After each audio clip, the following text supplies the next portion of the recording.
I think now we can start. Good morning here in Brussels, in Naples, and to the journalists who are joining us via internet.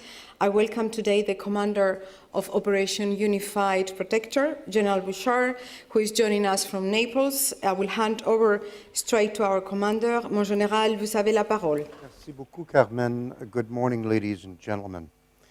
It's a pleasure to come back today and give you an update on the status of the mission Operation Unified Protector. The mandate for Operation Unified Protector has been extended, and this milestone provides me an opportunity to give you an update of the situation.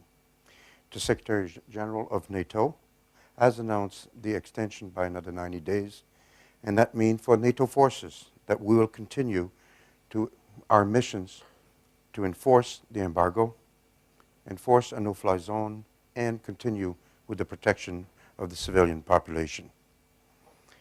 I believe that given the effort of our mission, a great number of civilians' casualties has been avoided, and in fact, indeed, we have avoided a human catastrophe.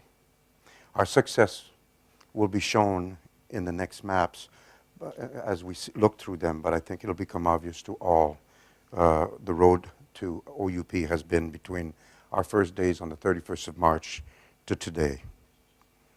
But let there be no doubt that we continue to see threats from the regime. Their forces are still dangerous, orders continue to be given, and violence against the populations continue. Just a few days ago, outside Sirte, 25 families were exchanged for food and water. For me, this means that we still see civilian population held as human shields, held hostages, and also it tells us of the dire situation that the population is facing in Sirte. By the way, the trade of food and water was not for the civilian population, but to support the pro-Gaddafi forces. NATO has shielded the civilian population against a military that is immoral, unethical, and continues is illegal action against their own people. We've done that. We've done our mission through extreme caution in all our actions and activities to ensure that no harm to the civilians would come and that the key infrastructure that will be much needed in the months and to come has been left intact to enable this country to get back on its feet as soon as possible. At sea, the challenge has not been any easier. Over 2,600 vessels have been hailed and 285 boardings have been completed. In the air, we've completed over 23,000 sorties, of which 8,500 were strike sorties. Let's take a brief look at the maps to look at the story of the situation over the past 6 months. As we look in the first part, OUP was given a task from Odyssey Dawn to do the three missions. And when we first started, only Benghazi was considered safe, and Misrata was under critical fire, and so was the area in Jabal Nafusa. Next slide, please. By May, extension had been completed, and Misrata continued to be under severe fire, but we were able to stop the advance and to stabilize the situation. Next slide, please. By July, we had seen Jabal Nafusa rising on their own and pushing regime forces. Also, Misrata was finally able to live without the danger of constant shelling by regime forces. Next slide.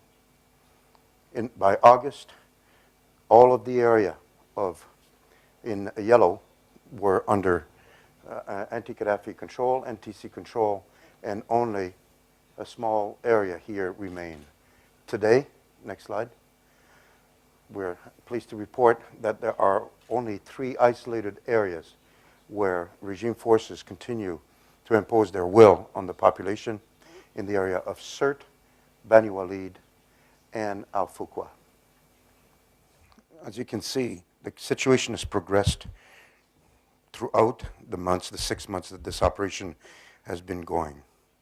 My assessment today is that Gaddafi forces are no longer able to conduct coordinated operations throughout Libya, but rather has been reduced to tactical actions in isolated pockets.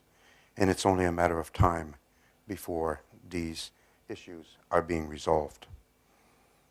Throughout that time, we've continued our effort to ensure that the population would be supported, and we continued our action against valid military targets to prevent orders to be given, forces to be supported, amassed, or direct and indirect fire to come on the population.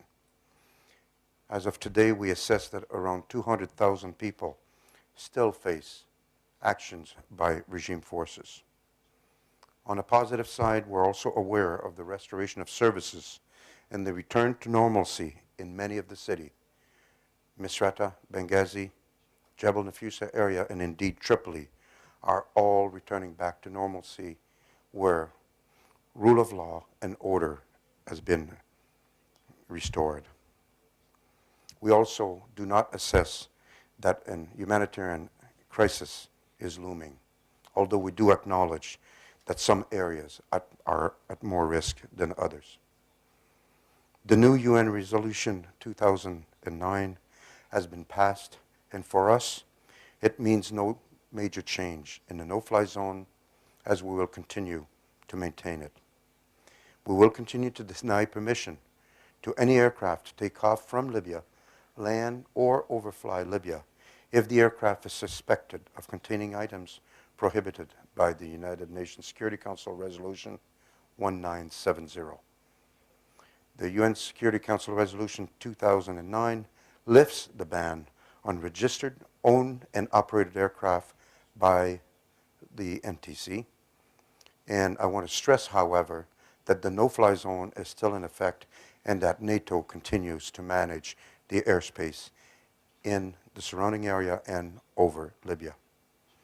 The arms embargo has been relaxed so that certain categories of arm and related material of all type, including technical assistance, training, financial, and other assistance, are permitted entry into the area.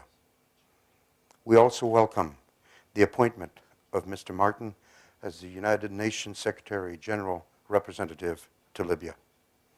From our perspective, then, we will maintain our vigilance and strong posture to protect civilian population.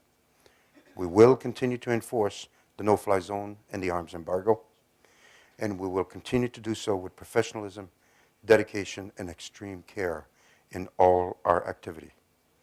Finally, as stated by the Secretary General of NATO, we will not do this one day longer than needed. I think in closing, I would like to thank the men and women who are serving together on Operation Unified Protector. They represent their nation with pride, and they do it with professionalism. We have a great team of 28 nations and 4 partners united to this cause. In particular, I would also like to thank the Italian government for providing us basing rights in the area and strong support in our kinetic operations. Danish, Belgium, Norway, Qatar, UAE, United Kingdom, France, and Canada have also all united to provide that assistance required for kinetic operation. The support of the United States has been critical in providing us capacity and specialized capability to conduct this mission. But at the end of the day, this is a victory for the people of Libya. We've shaped the environment to help them achieve their objective, to stop organized and state-sponsored violence against the population of Libya, to create an environment for diplomacy and democratic dialogue, and finally and ultimately to enable the people of Libya to decide for themselves their own future. This mission is not over by any means, but it's certainly progressing in accordance with our campaign plan and is progressing well. This completes my remarks, and I'll pass the mic back to Carmen for comments.